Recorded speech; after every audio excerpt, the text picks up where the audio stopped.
بس چونکہ آپ دیکھیں نا ایک آدمی اگر کھیل تماشے میں مذاق میں ہی آیا ہے تو وہ اتنا سیریس نہیں ہوگا اس چیز کے بارے میں. تو وہ یوں لگتا تھا کہ بھئی اگر یہ مجھے نکال بھی دیں تو کیا ہے, میں جا کے باہر اپنی انجینئرنگ کر لوں گا, اور اگر میں چھوڑ دوں خود بھی تو تب بھی کوئی بات نہیں. تو لہٰذا وہ ایک ایسا ہی آپ کہہ لیجئے کہ نان سیریس ٹائپ میری ٹریننگ تھی وہ 2 سال کی جو وہاں پہ کی. پھر وہ جنگ لگ گئی, تو 65 کی جنگ تھی, تو ہمیں انہوں نے بھیجا قصور سیکٹر میں ادھر آیا, گنڈا سنگھ والا, حسینی والا سیکٹر. تو وہاں وقت گزرا, لیکن میں نے دیکھا کہ اتنی عزت, دنیا اتنی عزت کرتی تھی, اتنی محبت کرتی تھی.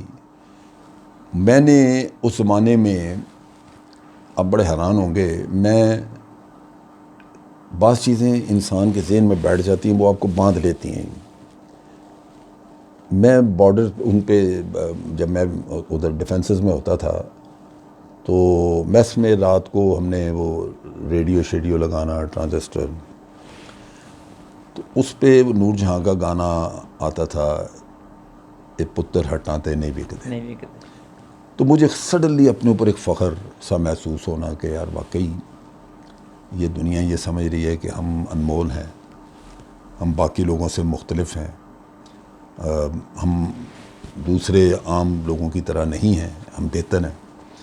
تو اس چیز نے ایسے ایک فخر, اور پھر یہ چیز تھی جس نے کہ مجھے اپنے پروفیشن میں ایک, آپ یوں کہہ لیں کہ جس طرح اپنے کام پہ فخر ہوتا ہے کسی کو, مجھے یوں محسوس ہونا شروع ہوا کہ میں واقعی اللہ تعالی نے مجھے چن لیا کسی چیز کے لیے, اور میں دوسرے لوگوں سے لازماً ممتاز ہوں, ایک لحاظ سے بہتر ہوں کہ قوم کا دفاع میرے ذمہ ہے. مطلب میرے جیسے اور سینکڑوں جو فوجی تھے سب کے ذمہ ہے, لیکن میں بھی ان میں ایک ہوں. اور یہ خوشی ہوتی تھی کہ میں باہر جب اپنی یونیفارم میں جاتا ہوں تو لوگ بڑی محبت کرتے ہیں, عزت کرتے ہیں. تو یہ وجہ تھی کہ میں پھر ٹک گیا. لیکن کہیں بھی یہ نہیں تھا, جیسے ہوتا نا بچپن سے ہی آپ دیکھیں کہ جی یہ یونیفارم پہنتا مجھے بڑی اچھی لگتی ہے, میں یہ کروں, یا یہ کہ فوجی افسر ہے اس کو سیلیوٹ کی جاتی ہے تو مجھے اس سے اٹریکشن, اس طرح کا کوئی قصہ نہیں تھا. سر 65 کی جنگ کی کوئی بہادری کی داستان اپنی جو آپ نے رقم کی ہو دیکھیں وہ شیئر کریں. 65 کی جنگ کا جو تھا, میں سیکنڈ لیفٹنٹ تھا, اور میں ہوا یہ تھا کہ میں جنگ کے بعد, یعنی جب جنگ کی سیز فائر ہوئی ہے, میں اس کے بعد پہنچا تھا وہاں پہ. اور وہ پہنچے اس طرح کہ جو 65 کی 6 ستمبر سے پہلے, جنگ سے پہلے اگست میں چھمپ جوڑیاں میں جنگ جاری تھی ہماری کشمیر کا جو جنوبی علاقہ ہے. تو وہاں پہ جب ہماری فوج نے حملہ کیا دریائے تبی کے پار, تو بھارتی اپنے بہت سارے تو کو مارے گئے, پکڑے گئے, بہت اسلحہ چھوڑ کے بھاگے. ان میں سے ایک آرٹلری کی یونٹ تھی مکمل, 18 گنز ہوتی ہیں ایک یونٹ میں, 18 گنز اپنی, ان کا گولہ بارود ہر چیز وہ چھوڑ کے بھاگ گیا. جب یہ ہمارے پاس آیا, ہمارے لوگ جو تھے ٹروپس, وہ آگے سے اسلحہ سارا اس طرف سے نکال کے پاکستان لے آئے, تو یہ فیصلہ ہوا کہ یہ جو دشمن کا اسلحہ ہم نے پکڑا ہے اس کے اوپر ایک نئی ریجمنٹ بنائی جائے. چنانچہ میں اس ریجمنٹ میں پوسٹ ہوا جس میں سارا اسلحہ بھارت کا تھا. اچھا.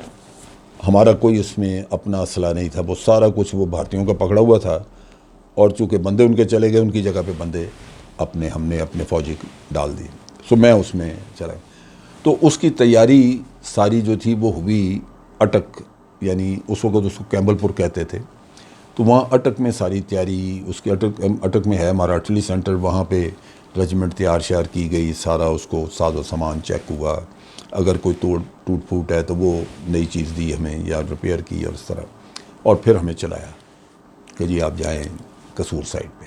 تو سر آپ تو میں رستے میں جب ہم نے یہ سفر کیا تو وہ بھی ایک زندگی کا بہترین تجربہ تھا. وہ یہ کہ وہاں سے اٹک سے چل کے ہم نے گنڈا سنگھ والا جانا تھا. رستے میں ہم ایک رات رکے, غالباً جیلم رکے یا سہاوا. تو لوگ مطلب سڑکوں پہ سگریٹ لے کے کھڑے ہیں آپ کو دینے کے لیے، فروٹ لے کے کھڑے ہیں، کھانے کی چیزیں، اور آپ کو ہار پہنا رہے ہیں کہ جی یہ مجاہد ہیں ہمارے، جا رہے ہیں. وہ تجربہ بڑا ہی زبردست تھا. اور ہم 2 دن جب وہاں پہ پہنچے تو پھر سیدھا ہم فرنٹیئر اس میں چلے گئے، ایف ڈی ایلز میں.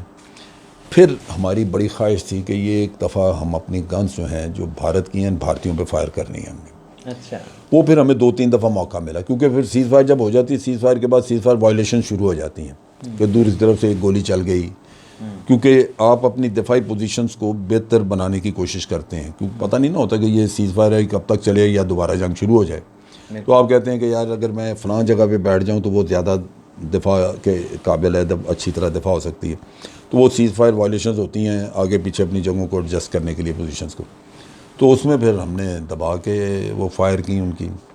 وہ پھر جو گولے فائر کیے تھے ان میں سے ایک آپ دیکھ رہے ہیں وہ شیل پڑا ہوا ہے ایک وہاں پہ، وہ یہ سائڈ پہ پڑا ہوا ہے نا، یہ گولے کا پچھلا حصہ ہے.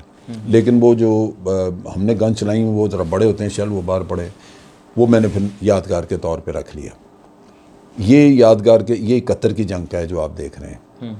71 کی جنگ میں اسی طرح یہ ہماری پوزیشن پہ ایک جہاز، انڈین جہاز آئے بامبنگ کرنے کے لیے، تو ہم نے نیچے سے ان کے اوپر فائر کیا. تو وہ جو جہاز گرا تھا وہ جب ہمارا گولہ لگا اس کو تو وہ گرا، تو اس کا کارٹریج ہے یہ جو میں نے ادھر رکھا ہوا. تو اس طرح یہ 65 کی جنگ کا، اور یہ گنڈا سنگھ والا آگے علاقہ ہے دریائے ستلج کے قریب، بالکل کنارے پہ اس کے قریب، اس کے بند کے ساتھ. تو وہاں میری پوزیشن تھی. یادگار جو لمحہ وہاں کا وہ قیدیوں کا ایکسچینج ہے. جب خوشگوار لمحہ، خوشگوار کہہ لیں یا تکلیف دہ ہے میرے نقطہ نگاہ سے بڑا. میں نے اس کو بڑا قریب سے دیکھا، اور اس وقت میرے ذہن میں یہ سوچ آئی کہ انسان کو جنگ میں کبھی بھی دشمن کا قیدی نہیں بننا چاہیے.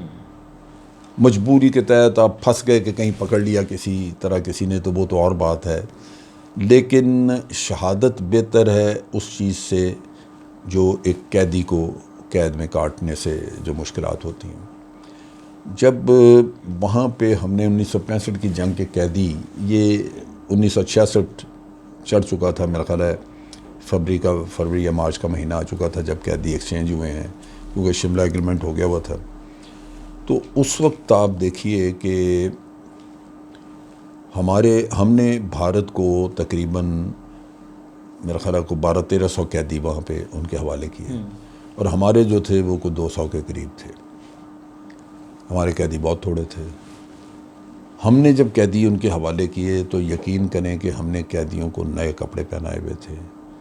ان کی تمام بلانگنگز جو اس وقت میں ان کے پاس چیزیں ویزیں تھیں، ان کے لیے بیگ ان کو دیے، انہوں نے اپنا سامان رکھا، جیسے اور بڑے ابھینندن کے ساتھ ابھی بڑی اچھی حالت میں وہ چلتے گئے.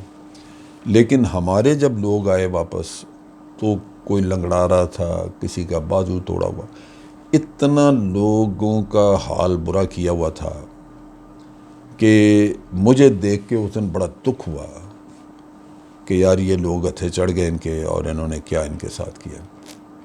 ہمارے قیدی جو ہم نے واپس کیے وہ میں سمجھتا ہوں اپنے دین کی روح سے جو ہمیں سکھایا جاتا ہے کہ ایک دفعہ ایک آدمی نے سرنڈر کر دیا، آپ کے پاس آ گیا، پھر آپ اس کو اس طرح نہیں کرتے کہ اس کو اس کی مجبوری اور اس کی تکلیف کا فائدہ آپ اٹھائیں. تو ہم نے تو ان کو بڑی اچھی طرح، اور اس میں سے تقریباً کوئی 350 کے قریب قیدی تھے جو سکھ ریجمنٹ کے تھے، سکھ تھے، جو یہیں ہم نے کھیم کرن سے پکڑے تھے. وہاں بھی جب ہمارا حملہ ہوا تو انہوں نے ہتھیار پھینک دیے، انہوں نے کہا جی ہم معذر ہیں. تو ان کو لے لیا، اور وہ بڑے اچھی طرح، ان میں سے کسی کو بھی مارا اڑا نہیں تھا. تو یہ چیز ہے. ناظرین، جنرل ریٹائرڈ امجد شعیب صاحب کے ذاتی زندگی کے حوالے سے ہم ان کا انٹرویو کر رہے ہیں.